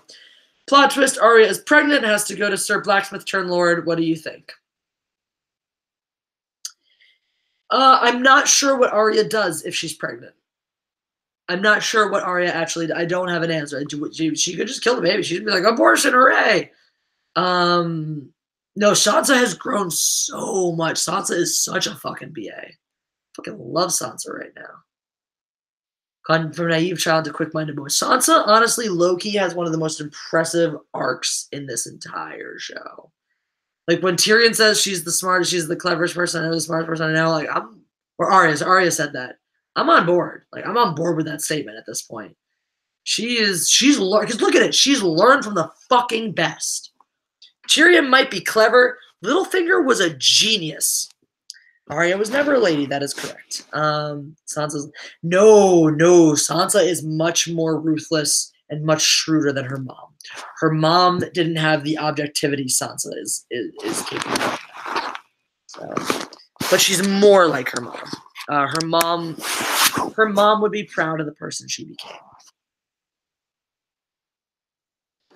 I don't think Sansa's power hungry, Caesar Augustus. I don't think she is power hungry. How do you guys? I actually, part of the fun of this is that I have not been speculating on an ending too much. My speculation is Jon Snow takes the Iron Throne, grants independence to the Iron Islands, to the north, and to Dorne. And so they exist in a coalition where the Red Keep, King's Landing is still the capital, is still the center, the heart and soul. Yeah,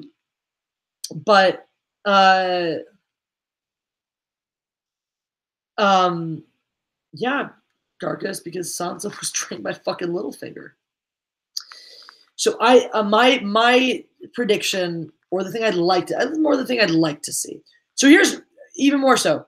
I don't think Jon wants the throne. I think Jon might even cede the throne to Gendry. Gendry would be a terrible king. Maybe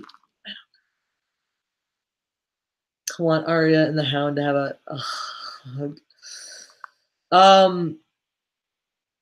Yeah, I think the North will be independent. I think the Iron Islands will be independent under Asha's rule, and I think that Dorne will be independent. And that the Iron Throne is just the center. It's just they govern everyone else, but aside from that, it's Tyrion survives and dissolves the throne. They might melt the throne. The throne might melt down. That would be powerful. That would be a moment if they melt down the Iron Throne. If Drogon melts the Iron Throne before he gets dead. I don't think Daenerys survives this. I really don't. Garcus, I'm with you. Dorne is dope, and we get just such a shit view of it. Dorne is a great side story in all the books. Is Euron Greyjoy a Gary Stew? He seems to be everywhere and have an answer for everything. Nemo, he's a bit of a Gary Stew, I think, in the show, especially since he killed a fucking dragon. I think he's a bit of a Gary Stew in the show. I don't think that is his story in the books, but we shall see if we get the books. Yeah, Garcus, fucking the Sand Snakes and the Dornish women in the books. Dorne is a great vision of, which is interesting because when you think of a desert people and their darker skin and all that, your mind goes to the Middle East. And so, what a great and this is when the subversion of Game of Thrones was good, especially with George R. R. Martin. It's good. Is you have the most egalitarian society in Westeros is probably Dorne. The North is a fairly close second because the women have always had to be hard, but they still very much are subservient to the men. The Dornish women have more power than anybody else, any of the other women in Westeros. And given the more respect than any other women in Westeros, and you have them as the ones that most visually resemble the Middle Eastern culture. So that's a nice moment. And this is what we're talking about: is when you have these ideas done well. Evo, what did I say? But I didn't answer. I didn't see your thing. I missed your thing. Say it again if you want me to answer it. Yeah, exactly, Garcus. Treat those equals, train like the men, all of that, which is great because visually they resemble the part of the world where women still have the fewest rights. So that's a nice moment. I think it's a really nice choice that Martin made. And yeah, I agree. The Dornish women are fucking badasses. So, which is why it sucks that the show shafted them because it was a very big missed opportunity. Very big missed opportunity. Ooh, when it matches the books, Aegon Targaryen the First created the Iron Throne, have Jon Aegon Snow realizing nobody should rule it and destroys it. Rule everyone destroys it. That would be a nice framing moment. That's such a good point, Caesar.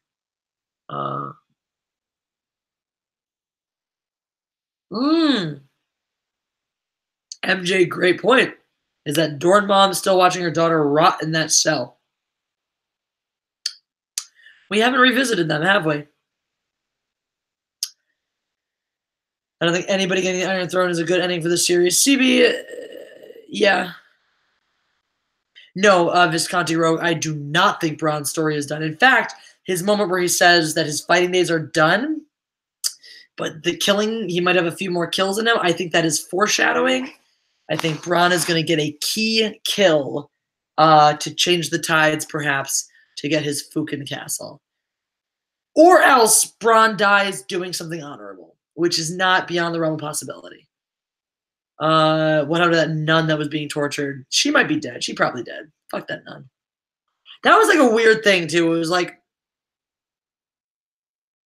I was about Cersei getting tortured, but I was also about that nun getting tortured. Fuck the nuns. Shemad the Bogreth. I think the pacing of the first half of this episode was really, really good. I think the second half of the episode could have been its own. Like, we could have had 2 episodes here. We could have a 45-minute episode and then another hour-and-a-half episode with everything that happened in the second 40 minutes-ish, 35, 40 minutes, happening in its own episode that was an hour or more of length. Yes, I think that some of the action, the character development and the aftermath moments, all that stuff up in Winterfell was paced perfectly. All right, let's go down to King's Landing. Oh shit, here we are, dragon dead, was rushed. So I think this could have been 2 episodes, and the second one could have been given much more length. Cool. We in agreement, Samantha. Yeah, for fuck's sake, put some fucking armor on your dragons. For fuck's sake. Why haven't you? After the first one died, that should have been your first fucking order of business. Oh my god, my dragons are not invincible. Better fucking arm them, and I don't know, maybe myself, because I'm made of flesh. Stupid. Hamid Rizul, budget problems, or the fact that D&D are ready to move on to other projects and over their Game of Thrones and not wanting to get shoehorned into just being the Game of Thrones guys. Shoehorned, not shoehorned. Typecast is the words. Anyway.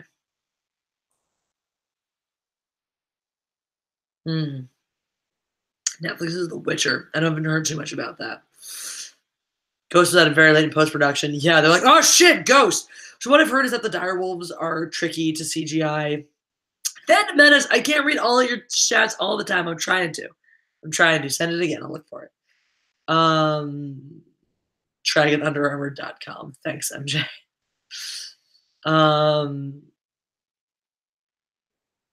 Yes, Phantom Menace. Look, most of the SJWs are soft privileged people. They wouldn't have existed in most of the world. And yeah, when they did exist, they would exist in royal households and we got executed real fucking fast.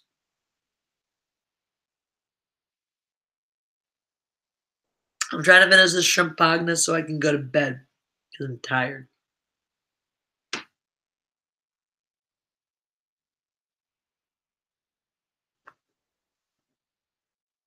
It's okay, Rob Bruges. I got champagne in the face by myself. As a dirk. My ears need to pop. This was like abrupt. I went from like, I'm very buzzed to like, oh, that's a lot of champagne. That's a bottle of champagne by myself. You know what my dinner was? My dinner was carrot cake. Thank you very much. Because tomorrow is a school day.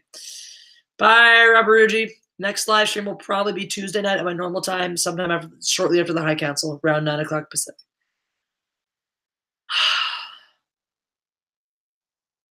How do you get that joke to it? Right? It goes to your head real fast, especially now if I have a full belly, it's not like this with me and champagne. But if I'm not, then it's like, whoa! That's the thing with champagne. That's what I kind of like about it.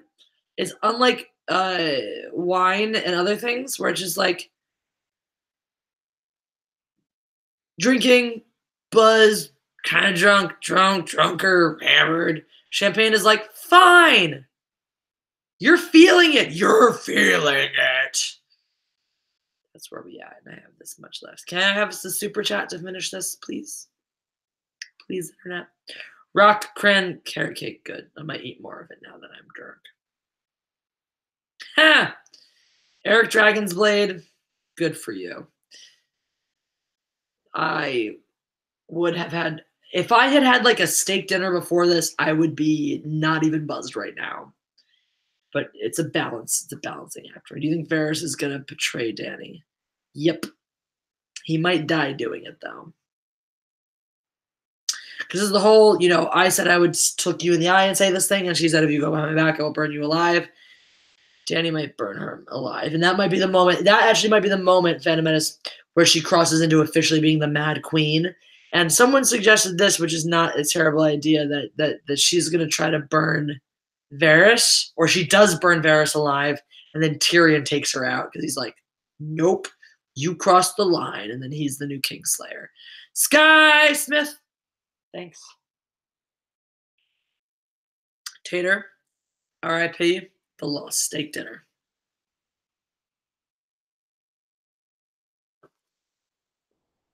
Thanks, buddy. The alcohol's gone.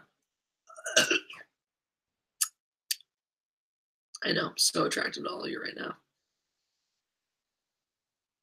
She is her father's daughter. She is, though. It's sad. She was always that way. Steak. Shh. What's open? Swear to God, if I can get McDonald's right now, I fucking will.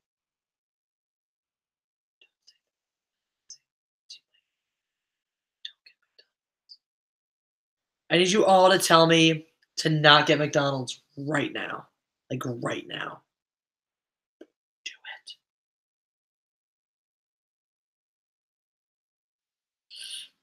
it. Good. Tell me not to. Good night, CB.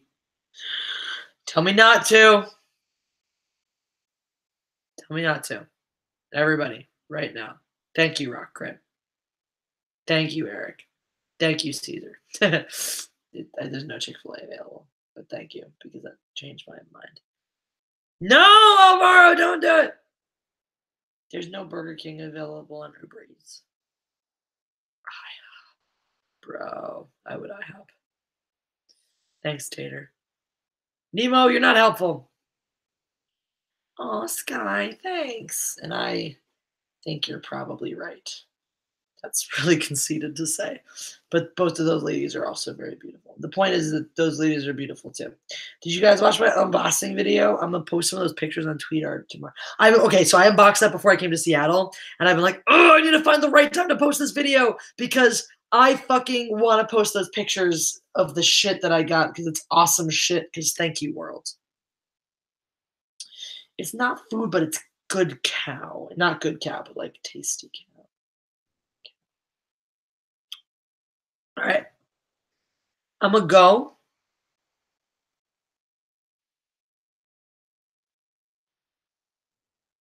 Where is this perfect rule of Varys? That's the beautiful thing about Varys. Before I go, beautiful thing about Varys is that there is no perfect ruler, and he knows that. He knows that rulers will come and go. They will serve the needs of the people, and then they'll stop serving the needs of the people.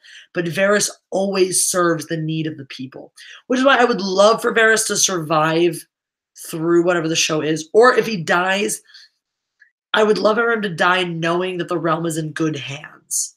Even if it means getting burned alive by Daenerys only to like meet eyes with Tyrion and have him understand in that moment that Tyrion is going to do what needs to be done, which is kill Daenerys. But Varys, and that's a beautiful, crazy thing. Varys was always the snake from the beginning. You're like, I don't trust this guy. He's evil. Who trusts a guy without nuts? I mean, come on. And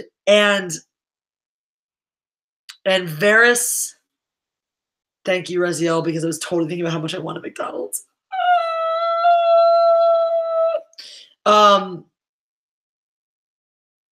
So Varys deserves the Iron Throne. No, he doesn't want that. He serves his role, serving the people better without being the guy on top. Yeah, Caesar Augustus. It's a good point. Well, Garcus, I think she's gonna do that. I think she's gonna do that. The Unsullied are pretty trustworthy. But yeah, I would love to see Varys. If he dies, at least die feeling content that someone else is gonna look out for the realm's interest the way he did. Maybe it's Tyrion. Maybe Tyrion is the new spider. Mhm. Exactly, Will Ross. Varys, it's not that you can trust him, but you always can predict his angle because his angle is always the same. He's the antithesis of Littlefinger. Littlefinger's angle is 100% always what will benefit me. Varys's angle is 100% what will benefit the realm. And that's great. Cacao Rock Band, it does seem that there will be Dragon playing a pivotal role in the next thing. Varys is Team John at the moment. We'll see where he ends up. United Kingdoms of Westeros. Maybe. All right. I think it's bedtime. I think it's continue to try to talk myself out of McDonald's time, which will be hard. I love McDonald's. But I hope Sansa kills. I hope Sansa kills. Of all the people that could kill Cersei, I want Sansa first. I want Tyrion. I want Sansa first. I want Jaime second. Tyrion already got to kill his dad, so I want Tyrion third on the killing Sansa roster. Caesar Augustus, it depends on the day. Quarter pounder with cheese or Big Mac. But usually get some nuggets to go with that. Why would you do this to me, Caesar? Thank you, Tater. Thank you, Tater. 2:30. Yeah, bedtime sounds good. It's only 11:30 here. No, I don't think it'll be satisfying if Arya does it. Because there are too many people with emotional investments in killing Cersei right now that it's not going to be good if Arya does it. So if she does it, that's bad. Like, it's almost going to be more satisfying at this point if Jon does it in honor of Daenerys than if Arya does it. And if she does do it, if she gets killed the Night King and Cersei, then I'm going to join the overpowered ship. I'm going to jump on that ship and sail away into things. Thank you, fandom. All right. It was bedtime for Wheel. Quarter pounder with a side of vomit and some moldy. Yum! Next gen sci-fi. Way to make it sound appealing. I do like it as a quarter pounder though, because now I'm pondering the quarter pounder with maggots and shit. Yeah, right, Caesar. All right. Jaime killing her would be poetic. Also, no, McDonald's. I like their fries better. I'm also more addicted to them. I acknowledge that Burger King makes objectively better burgers. But McDonald's makes objectively better fries. Also, I'm more addicted to McDonald's burgers. There's something about their weird not cheese. God, let's stop talking about this. Guys, I'm going to get McDonald's now because of you. No, I know, right, Roaring House? I want him to at least have a moment where he's like, it's okay, buddy. Maybe it's the indication that he's moved on from being a Stark. He's a fucking Targaryen now. I don't know, man. No! Sky, no! Sky, stop it!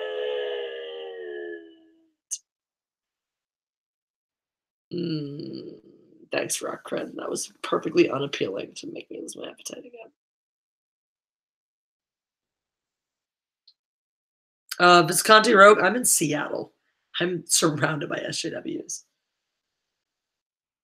All right, I'm going to bed now. Thank you, guys. I love you. Orbital, yeah, you're right. But it would be great if it was Jamie. Bye. I love you all. Thanks for being here. Thanks for entertaining me. Thanks for helping me get drunk. And now